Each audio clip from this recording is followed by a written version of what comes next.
Defective infertile woman should just disappear. I'm also going to demand compensation. John, who had been suffering from a chronic illness, was constantly looking for a donor. Despite supporting him through everything, he suddenly declared he wanted a divorce.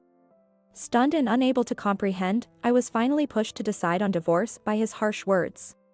I simply replied, "Fine," and we got divorced. The next day, while unpacking at my new place, I found 27 missed calls from John. Even though he finally realized the gravity of the situation, it was too late. I'll make him see hell. My name is Emily. I've been married to John for 7 years. Our marriage has been a difficult and harsh journey. It all started with suspicions of infertility since we couldn't conceive a child. We were the only ones among his siblings without children. His mother would constantly ask about grandchildren, and John continued loveless acts just to have a child. Every visit to his family left me feeling more and more mentally drained, as his siblings and their wives looked at me with pity. "Hey, do you think maybe you're infertile?" In the 3rd year of trying to conceive. Since there was no sign of conceiving, John finally started to suspect that I was infertile. I've also been worried and did some research. If we haven't had a child in 5 years, it's a possibility we can't ignore. Seriously? A woman who can't have kids is the worst. It's practically fraud. What? I couldn't believe what I was hearing. Why is it all my fault? Of course it is. I've never heard of male infertility, and none of my friends have it. It's usually the woman's fault. There's no way I could be in such a rare case. Infertility isn't just a woman's issue. Men can be infertile too, and without any tests, it was unfair to blame me entirely. It's not right to decide whose fault it is without tests. What's important is to figure out if we have infertility and then decide how to move forward. Shouldn't we think about the future? If we find out you're infertile, it's over. A friend is doing IVF, and it's ridiculously expensive. I don't want a kid that badly. I'll just tell my parents you were infertile, and they'll give up on grandchildren. That's the end of the story. Why do we have to discuss the future?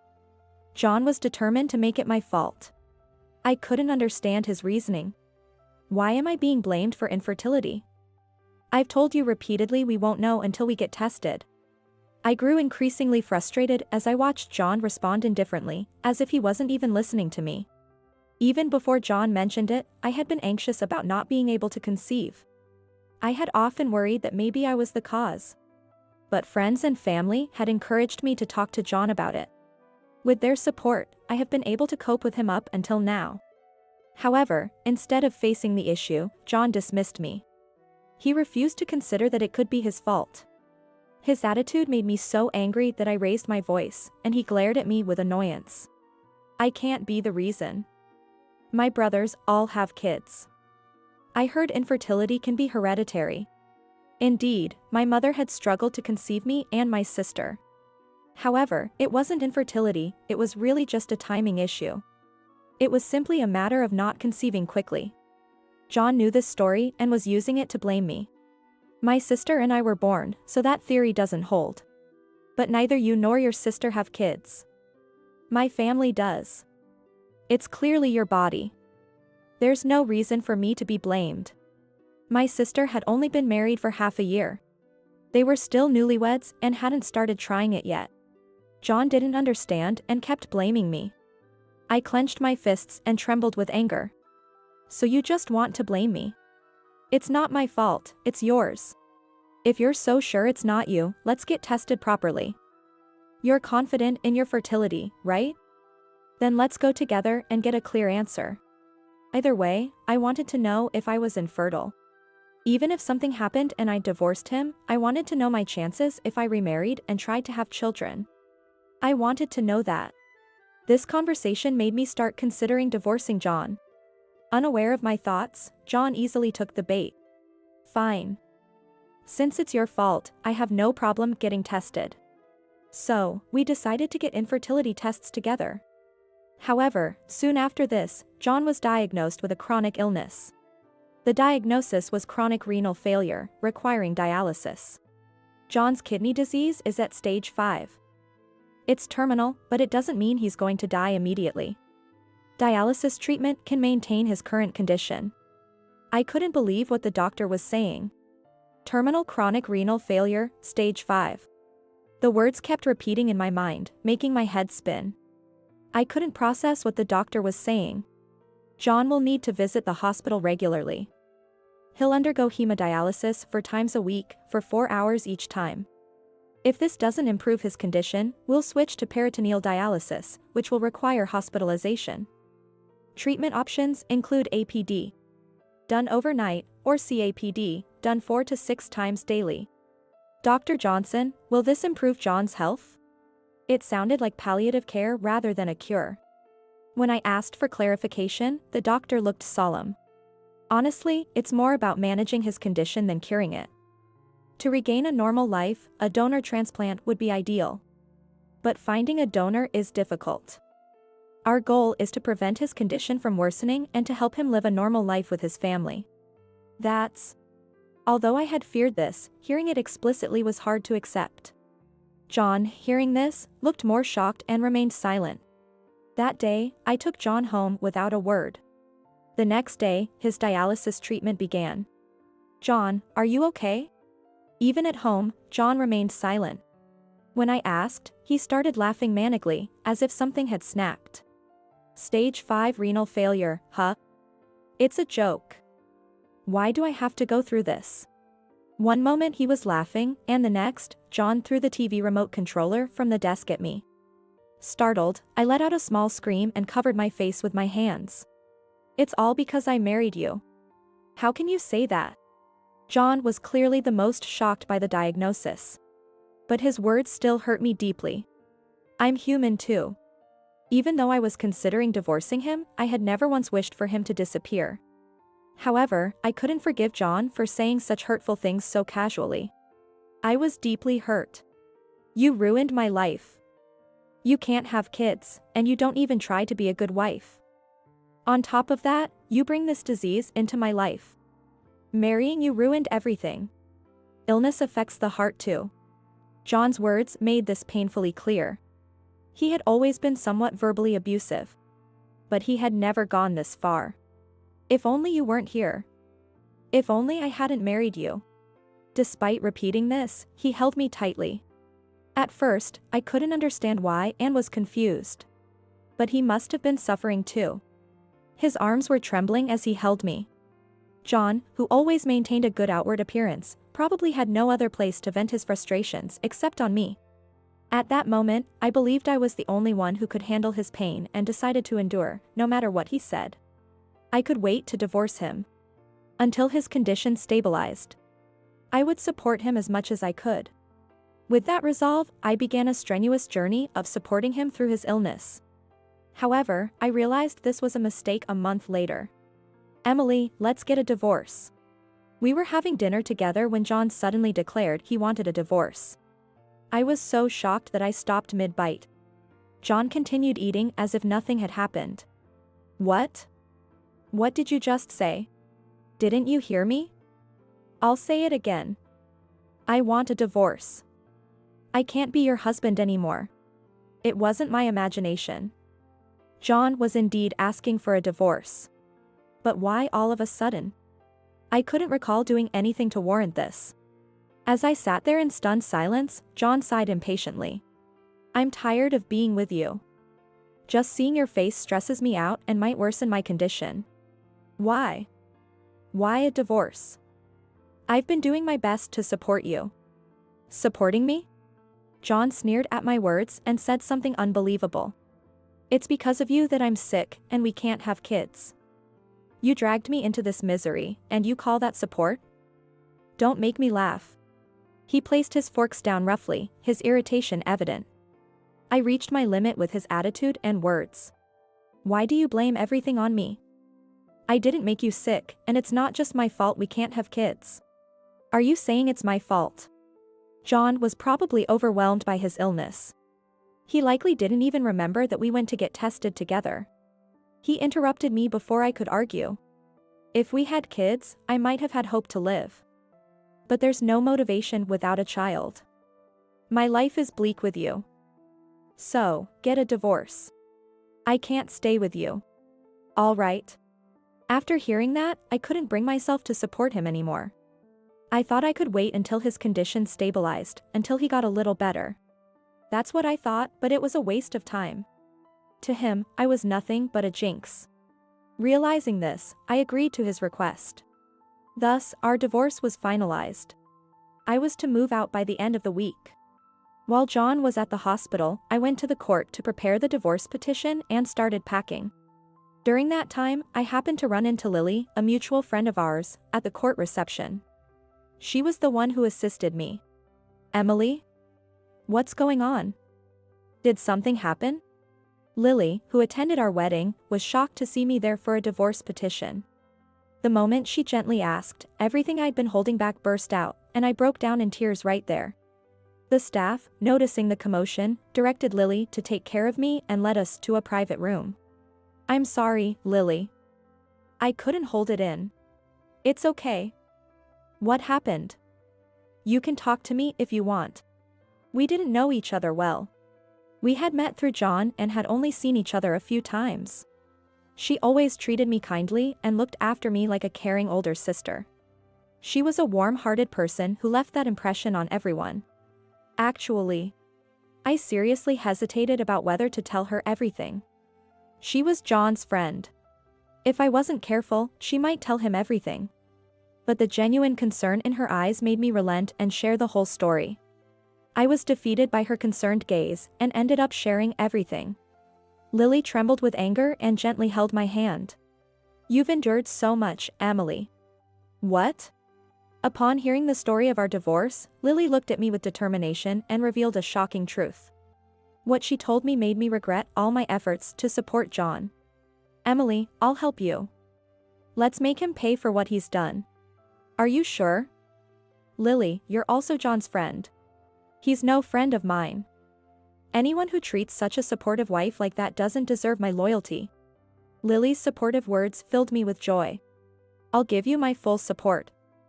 Let's make John pay. Yes. With Lily's help, I decided to seek revenge on John. That night, after John returned from the hospital, we filled out the divorce petition. I finished packing, ready to leave the next day. Finally, I get to be rid of you. I won't have to see your useless face anymore. Good, I'm glad. I hope you get better now. I responded calmly to John's taunts with a gentle smile. He probably sensed something was off, but he didn't press it, perhaps too elated to notice. Instead, he gave me a significant smile, as if he had even bigger news to share. You know, my luck has turned since we decided to divorce. I found a donor. Dr. Johnson told me today. Understanding the reason for his smug smile, I forced a smile and congratulated him. That's great. I'm glad you found a donor. Now my life will be perfect. Oh, and I have one more important thing to tell you. Really? What's that? John gave me a conspiratorial smile, indicating that this was the main point. Pretending not to notice his smile, I responded with a puzzled expression.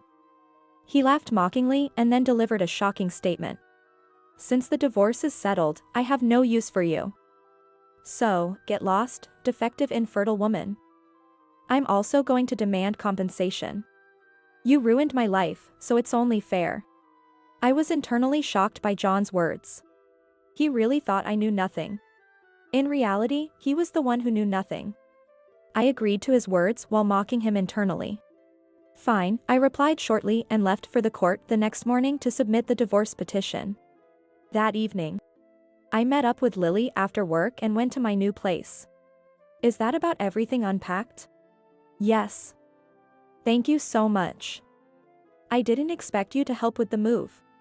Don't mention it, it's no trouble at all. Despite being tired from work, Lily brought friends to help with my move. Lily was well liked and had many friends willing to help a stranger like me. By the way, has someone's phone been ringing? I think it's yours, Emily. I heard it vibrating from your bag. I quickly grabbed my phone to find 27 missed calls. All of them were from John. Did he finally realize? Calling now is pointless. As we expected, Lily and I looked at each other and laughed when another call from John came in to add to the fun. Pick it up. I want to hear his reaction, put it on speaker. Lily was clearly enjoying the situation. Following her suggestion, I put the call on speaker and answered, hearing John's panicked voice on the other end. Hey, Emily. What did you do? You won't get away with this. John started shouting aggressively right away. Hearing his voice and tone, the guys around us paused their work and listened to the conversation. What are you talking about? I have no idea unless you tell me. Don't play dumb. You rejected my donor request, didn't you? As expected, John brought up the donor issue, making me almost burst out laughing. I was the donor he was talking about, and I had gone to the hospital this morning to explain the situation to the doctor. I revealed that I was the donor and refused to donate because we were divorced. We're not married anymore, so of course I refused. Don't mess with me. You agreed to be a donor. Just give me your kidney. Oh my, how barbaric. I don't have any organs for someone like you. Keep getting treated until a new donor appears. John's true colors showed as he yelled angrily. Provoking him further, John lost his composure and continued. I'll make you pay for this. I'll sue you for twice the alimony for rejecting the donor request. Pointless. What? He probably thought he could intimidate me into donating by threatening with money. But I wasn't scared. Because I was prepared to counter him. You said you'd sue for alimony, so I hired a lawyer. And what? You think you can beat me with that? Don't you get it? I hired a lawyer not to defend myself, but to counter-sue you for alimony. Huh? John's voice went high in surprise at my sudden confession. Then, I dropped the bombshell. You had a mistress while we were married. What? John was visibly shaken at the mention of a mistress. He had an affair right before his illness was discovered. Lily was the one who testified about it. She had seen John and a woman entering a hotel before and was shocked to recognize the woman. Who would have thought you'd get back with your high school ex? You said you cut ties and had no contact. The mistress was Sophia, John's high school girlfriend. I knew her too. Sophia works at the court reception, right? She talks a lot, so it was easy to gather information. I found out about your secret meetings and that she's pregnant. Ugh. Hearing about the child made John speechless. His reaction confirmed the truth of my information. You asked for a divorce because you got Sophia pregnant, didn't you? She probably threatened to ruin your life unless you left me. Sophia was John's first girlfriend. They broke up because she cheated. But being his first, she held a special place in John's heart. Though I knew that, I never thought they'd get back together. So, I felt secure. I never imagined you'd be connected to her, but it worked out for you, didn't it? We don't have kids, and Sophia fits your type. That's why you decided to ditch me and ask for a divorce. John, realizing I saw through everything, gasped and was at a loss for words. Sophia had been boasting about her affair at work. Lily overheard and confirmed their relationship. She was about to tell me when we ran into each other at the court.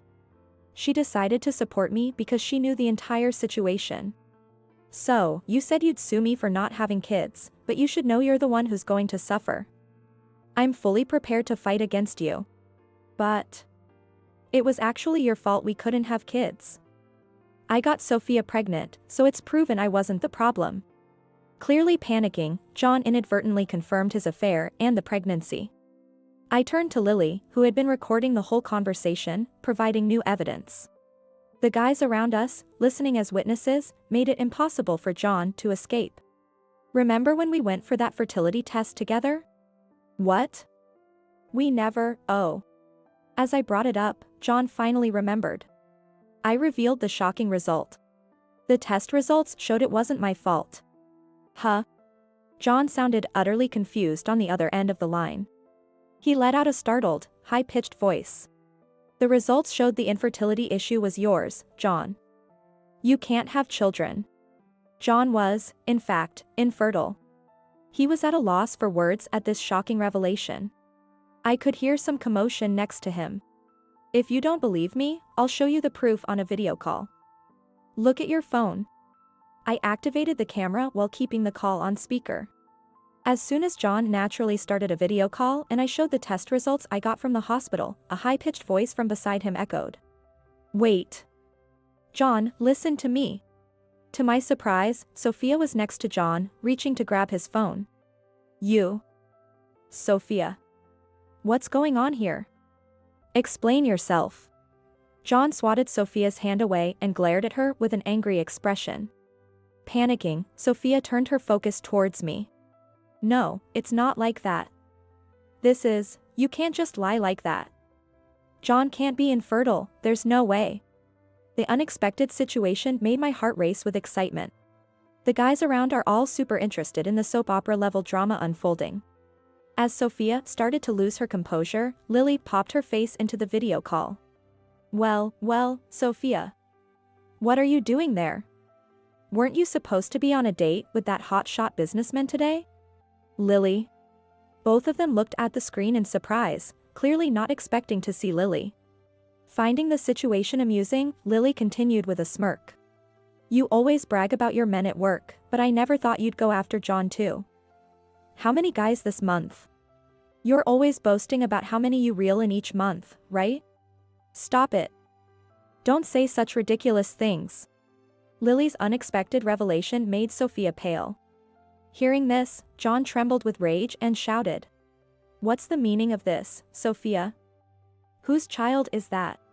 Of course, it's yours, John. Lily is just talking nonsense. Are you going to believe her over me? That's quite an accusation. Why would you call me a liar? How about you explain this recording? Enjoying the drama, Lily started playing an incriminating audio recording. Sophia, what are you going to do with the baby? That businessman said he wouldn't acknowledge the child, right? The audio was recorded within the court, seemingly in a break room or somewhere similar, by Lily. It captured a conversation between Sophia and several female staff members. Yeah, but I don't want to raise a child on my own. There's a guy who's totally into me right now, I'm thinking of pinning it on him. You're so bad. How do you plan to pin it on him? Sophia's response to the curious colleague was shocking. I was going to make him my sugar daddy, but it seems he's about to divorce his wife. He's my ex from high school, John. If I push, he might divorce her easily. I'll threaten that it's his kid, finalize the divorce, and then make him marry me and take care of the child. As if that wasn't shocking enough, she continued. I don't even like kids or want to raise one. But his mom keeps nagging for grandchildren. She even said she'd take care of the baby. So, I'll let him and his mother handle the kid while I enjoy my freedom. Everyone's happy, except his wife. That's evil. The guy's unlucky to be caught by such a wicked woman. Poor John.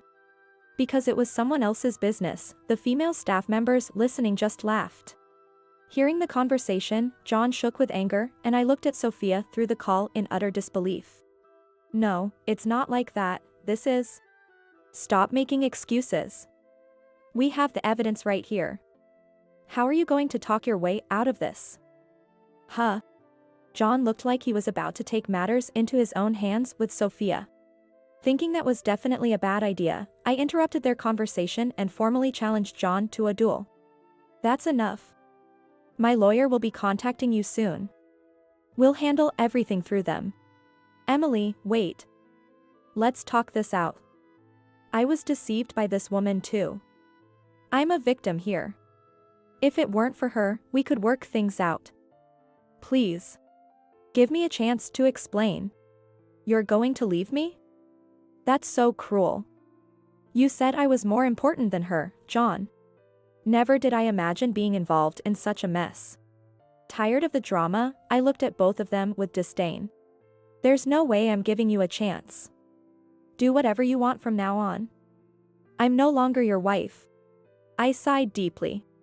What did I ever see in this man? Now, I regret not just marrying him but even dating him. His words had no impact on me whatsoever. Please, I'm begging you. Don't say that. Give me one more chance. Let's start over. You said you were deceived, but that applies to me. You've spent the last 5 years mocking, belittling, and ridiculing me. Do you have any idea how I felt being by your side all this time? Well, John was at a loss for words, hit where it hurt. Neither you nor Sophia will get my forgiveness. I'm going to ruin you both socially and show you what hell looks like. Be ready. With those final words, I ended the call. A lawyer arrived shortly after, preventing any physical altercation, and started discussing the settlement with our lawyer. Thus, the conflict between John and me came to an end. Both John and Sophia were demanded to pay substantial compensation. Despite declaring he would hire a lawyer, John couldn't come up with a single cent. He believed that if he threatened me, I would be intimidated and donate. That's what he confessed. Regarding the compensation, John, who worked a low-paying job, couldn't pay it all at once, depleting his savings rapidly. Still falling short, he is now burdened with monthly repayments. He also broke up with Sophia and lost the money to maintain his home, forcing him to return to his parents' house. However, his parents, furious after hearing the story, refused to let him in, calling him a disgrace. Consequently, John now works at a local factory, slowly repaying his debt. As it turns out, the strong men Lily brought were John's hometown's friends, ensuring he wouldn't escape his debt. Thanks to them, his repayments are on track every month. On the other hand, Sophia's indecent behavior at work led to her dismissal from the court. Currently, she's working in the nightlife industry and part-time jobs during the day to repay me. Cut off from John and with nowhere to turn, she seems to be walking a lonely path. Unable to raise a child alone, she placed the baby in foster care. Thus, I succeeded in avenging my long-standing grudge. Since then, Lily and I have become close friends, often going out together. I have a good friend at work. Want to meet him? I think you'll get along great, Emily. But I'm not that young anymore. Don't be silly. Women should always be in love. Forget that jerk and move forward. Sometimes she drags me out for drinks, but being with Lily makes every day enjoyable. She won't let me spend a lonely moment, always including me in her circle. Her kind attention and warm personality have healed my emotional wounds. Now, I've even started dating Tom, the man she recommended. One day, if you two have a baby, let me hold the baby second. Hey, no way. Second is mine. Huh? I've known her longer, so I should go first. Not a chance. No way. Watching their sibling-like banter, I vowed to protect this newfound happiness.